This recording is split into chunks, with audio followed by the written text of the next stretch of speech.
ગુજરાતીની અંદર એક જૂની કહેવત છે, જો કોઈ બે વ્યક્તિ આમ બાર લોકોને દેખાડવા માટે ખોટા ખોટા ઝઘડાઓ કરે છે તો એ ઝઘડાને સોની કજિયો કહેવાતો હોય છે. દિયોદરની અંદર ભારતીય જનતા પાર્ટી ઉપર પણ આ પ્રકારે આક્ષેપો થયા છે કે ભારતીય જનતા પાર્ટીના દિયોદર તાલુકા પંચાયતના જે ચૂંટાયેલા સભ્યો છે એમના દ્વારા સોની કજિયો કરવામાં આવે છે. અને આ સોની કજિયો હવે માત્ર સોની કજિયા સુધી સીમિત ન રહેતા ગઈકાલે તો દિયોદર તાલુકા પંચાયતમાં હાઈ વોલ્ટેજ ડ્રામા સુધીની વાત પહોંચી ગઈ હતી. અને આ બાબતને લઈને હવે કોંગ્રેસના જે આગેવાન નેતાઓ છે એ વિફર્યા છે. શું છે સમગ્ર વિગત જાણીએ આ અહેવાલમાં.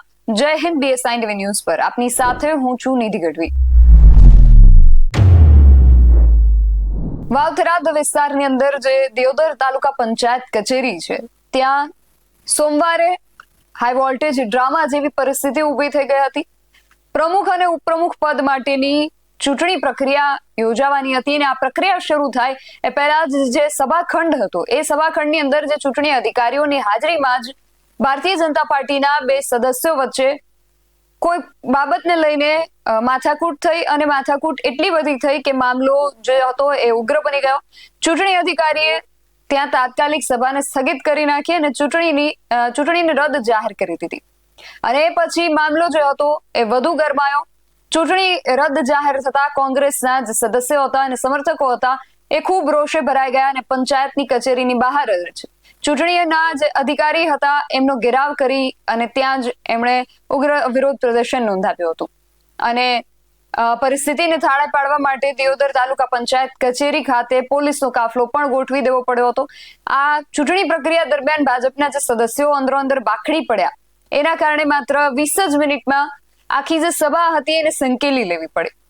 પણ સભાખંડમાંથી તાલુકા પંચાયતના ભારતીય જનતા પાર્ટીના 10 સદસ્યો નીકળી જતા કોંગ્રેસના 12 સદસ્યો અને બાકીના જે કાર્યકરો હતા એ લોકોએ જવાબદાર અધિકારીઓ સામે રોષ પોતાનો જે હતો એ વ્યક્ત કર્યો કે ભાજપના આંતરિક વિખવાદના કારણે ચૂંટણી હવે 27મી તારીખે ઠેલવાઈ ગઈ છે અને મુલતવી રાખવામાં આવી છે.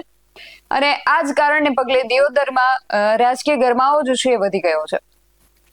આજે ઉગ્ર વિરોધ પ્રદર્શન કરવામાં આવ્યું હતું. એમાં ગેનીબેન ઠાકોરથી માંડીને ગુલાબસિંહ રાજપૂત જેટલા કોંગ્રેસના આગેવાનો હતા એ બધા ત્યાં પહોંચ્યા હતા અને એમણે ત્યાં જ ધરણા પ્રદર્શન તાલુકા પંચાયતની કચેરીની બહાર જ શરૂ કરી દીધું હતું.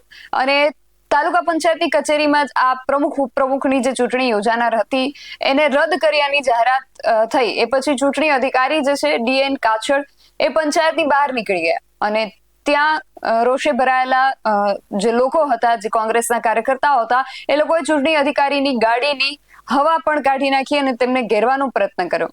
અને અંતે પોલીસે ટોળાને વિખેરવા માટે ચૂંટણી અધિકારીને પાછા પંચાયત કચેરીમાં લઈ જવા પડ્યા હતા. આખું ઉગ્ર જે વિરોધ પ્રદર્શન થયું એને લઈને દિયોદર વાવથરાદના જે કોંગ્રેસના આગેવાનો છે એ લોકો પણ ખૂબ રોષે ભરાયા હતા. કોંગ્રેસના જે જિલ્લા પ્રમુખ છે ગુલાબસિંહ રાજપૂત એમણે ચૂંટણી અધિકારી પર ઘણા કટાક્ષો કર્યા છે, ઘણા પ્રહારો કર્યા છે.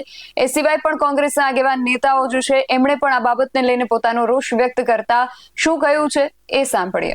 આજે દિયોદર પોલીસ દ્વારા કોંગ્રેસના કાર્યકર્તા અને દિયોદરના અલગ અલગ સમાજના સામાજિક આગેવાનો ઉપર આજે તાલુકા પંચાયતની ચૂંટણીને મુલતવી રાખીને જે તે લોકશાહીનું ખૂન કરવામાં આવ્યું જ્યારે વિરોધ કરી રહ્યા હતા અને એને ધ્યાને રાખીને આગામી ચૂંટણીમાં કોંગ્રેસના આગેવાનો કાર્યકર્તાઓ ડેલિકેટો ડરી જાય એના માટે ખોટી ફરિયાદ દાખલ કરવામાં આવી છે. 307 જેવા ગંભીર ગુનામાં ખોટી રીતે કોંગ્રેસના અને સામાજિક આગેવાનોને કેસ કરવામાં આવ્યો છે. ચાહે જાગીરદાર સમાજના હોય, ઠાકોર સમાજના હોય, માળી સમાજના હોય, રાવણા રાજપૂત સમાજના, પ્રજાપતિ સમાજના, બ્રાહ્મણ સમાજના, અલગ અલગ સમાજના લોકો ઉપર ખોટી ફરિયાદ દાખલ કરવામાં આવી છે. કોઈ જાતની મારામારી નથી થઈ. જાનલેવા હુમલો કોને કહેવાય કદાચ પોલીસને ખ્યાલ છે, પણ તેમ છતાં એક રાજકીય દબાણની અંદર આજે જેમ ચૂંટણી મુલતવી રાખી એવી રીતે લોકશાહીનું ખૂન તો કર્યું, પણ આજે કાયદાઓનું પણ ખૂન કરીને આજે કોંગ્રેસના અને સામાજિક આગેવાનો ઉપર ખોટી ફરિયાદ કરી રહ્યા છે. આ જો ફરિયાદ રદ નહીં કરવામાં આવે તો આગામી સમયમાં સર્વ સમાજ ભેગા થઈને ચાહે દિયોદર હોય કે વાવથરાદમાં જ્યાં પણ ભેગા થઈને આંદોલન કરશે. કાયદા વ્યવસ્થાની જવાબદારી પોલીસ તંત્રની રહેશે એક તો લોકશાહીનો હત્યા કરીને હવે સાથે કાયદાઓની પણ હત્યા કરી રહ્યા છો. પોલીસ તંત્ર માત્ર હાલ દેખીએ તો ભાજપની કઠપૂતળી થઈને અત્યારે જિલ્લામાં કામ કરી રહ્યું હોય એ દેખાઈ આવે છે અને અમે આનો સખત વિરોધ કરીએ છીએ. તમે જેટલી પણ ફરિયાદો કરવી હોય કરી લો, પણ દિયોદર તાલુકા પંચાયતની બોડી કોંગ્રેસ પાર્ટીની બનવાની છે. માત્ર ભાજપના આગેવાનોના ઇશારે આજે સામાન્ય સભા રદ કરી છે અને આજે ખોટી ફરિયાદો દાખલ કરો છો એનો અમે વિરોધ કરશું.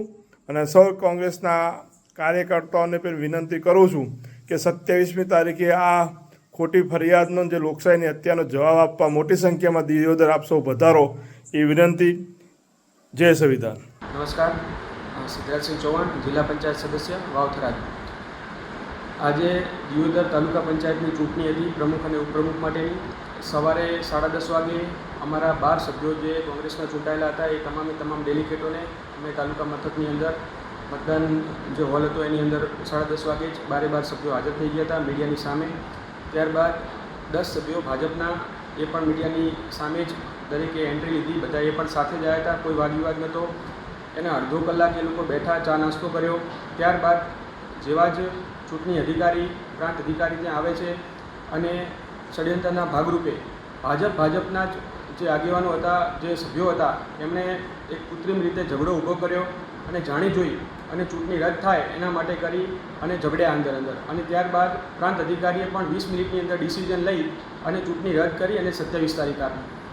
ત્યારબાદ અમે ચૂંટણી અધિકારીને રજૂઆત કરી કે સાહેબ, ચૂંટણીનો સમયગાળો 5 વાગ્યા સુધી છે, તમે આખા દિવસમાં કલાક બાદ સમજાવીને સભ્યોને ફરીથી કરો. પરંતુ પ્રાંત અધિકારી પોતે મન બનાવી ચૂક્યા હતા કે કંઈ પણ કરીને આ ચૂંટણી રદ કરાવી એ ભાજપનો હાથો બની ચૂક્યા હતા. ત્યારબાદ અમે એમને રજૂઆતો કરી હતી કે સાહેબ, તમે આ બેસો, અમને સાંભળો. છતાં પણ એ ઉતાવળમાં, બારે એટલી પબ્લિક હતી, ભાજપના અને કોંગ્રેસના તમામ સમર્થકો ત્યાં હાજર હતા. પોલીસને કોર્ડન કરેલ અને એમને લઈ જવામાં આવ્યા હતા.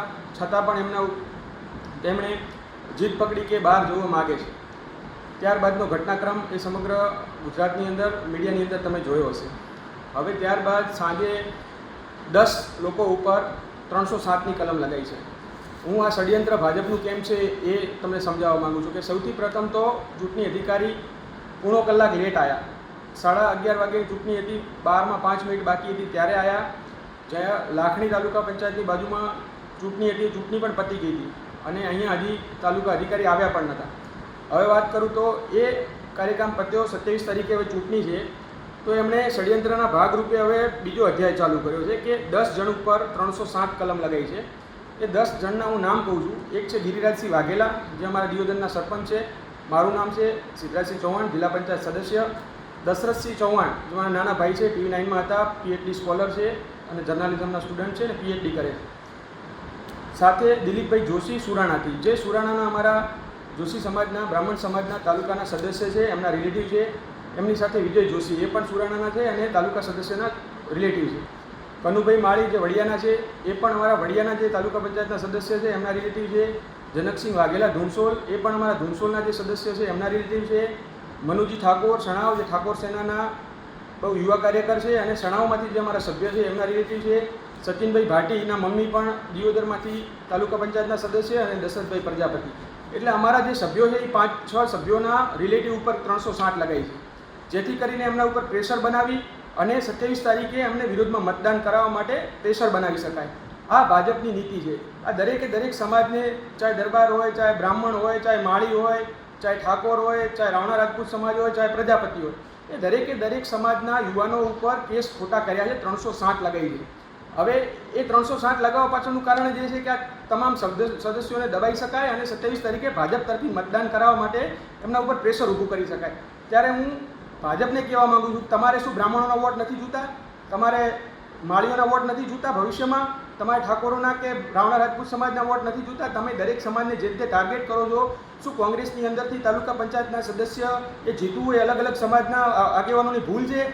આ દરેક સમાજને હું પણ વિનંતી કરું છું કે તમારા દીકરા કે તમારા ઘરના કોઈ સભ્ય જો તાલુકા પંચાયત કોંગ્રેસમાંથી જીતે અને ભાજપમાં વોટ ના આપે તો તમારા ઉપર ખોટો કેસ કરે, શું સહન કરી લેવાનું છે? આપણે બધાએ આ તાનાશાહી છે ભાજપની અને આની સામે આપણે બધી જ સમાજે એક સાથે લડવું પડશે. કારણ કે જે રીતે ષડયંત્રના ભાગરૂપે દિયોદર તાલુકા પંચાયત તોડવાનો જે પ્રયત્ન કરવામાં આવી રહ્યો છે ખૂબ જ દુઃખદ છે.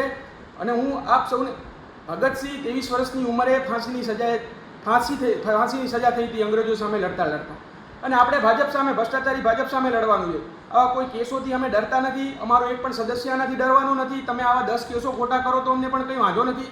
પરંતુ હું દરેક સમાજને અપીલ કરવા માંગુ છું કે ભાજપ કેટલી નીચતા ઉપર ઉતરી આવી છે કે દરેક સમાજના જેટલા પણ તાલુકા પંચાયતના સદસ્યો હતા દરેકના રિલેટિવ ઉપર જ એમણે કેસ કર્યા. હું એ જાણીને આશ્ચર્ય મને થાય છે કે આટલા બધા ટોળાની અંદર એમણે તાલુકા પંચાયતના સદસ્યોના રિલેટિવના જ નામ એમને કેવી રીતે ખબર હતા ફરિયાદી તરીકે એસડીએમને? એ પણ મોટો સવાલ ઊભો થાય છે. એસડીએમ ટાઈમે હાજર કેમ નહીં રહ્યા એ પણ મોટો સવાલ ઊભો થાય છે. અને 5 વાગ્યા સુધી ચૂંટણી કરાવી શકે તો અડધો કલાકની અંદર જ ડિસિઝન લઈને તરત ચૂંટણી શા માટે સ્થગિત કરાવી એ પણ મોટો સવાલ થાય છે. ત્યારે આવનારા દિવસોમાં આ પ્રશાસન સામે લડવા માટે આપણે સૌ સમાજ એક થઈએ અને 27 તારીખે જે ચૂંટણી છે એની અંદર હું તમામને વિનંતી કરું છું કે આપણા દરેક સમાજના યુવાનો એ આ બધાને સાથ સહકાર આપજો અને 27 તારીખે એ ચૂંટણીની અંદર આપણા તાલુકા પંચાયતના પ્રમુખ એ કોંગ્રેસ પાર્ટીના બને અને આપણે સૌ એક રહીએ એ જ અપીલ સાથે જય હિન્દ જય ભારત. તો કોંગ્રેસના જે દિગ્ગજ આગેવાનો છે એને કાર્યકર્તાઓ મોડી સાંજ સુધી તાલુકા પંચાયતની જે કચેરી છે ત્યાં જ બેસી રહ્યા હતા અને પછી એમણે તંત્રની મિલીભગત સામે પોતાનો આ ઉગ્ર વિરોધ વ્યક્ત કર્યો હતો. એમનું કહેવું છે, એમણે તંત્ર પર પણ આક્ષેપો કર્યા હતા કે આ બધું તંત્રની મિલીભગતના કારણે થઈ રહ્યું છે અને ચૂંટણી જે મુલતવી રાખવામાં આવી છે એને લઈને ગેનીબેન ઠાકોર સહિતના જે કોંગ્રેસના આગેવાન નેતાઓ છે એ લોકોએ એમનો ઉગ્ર વિરોધ જે છે એ પ્રદર્શિત કર્યો હતો.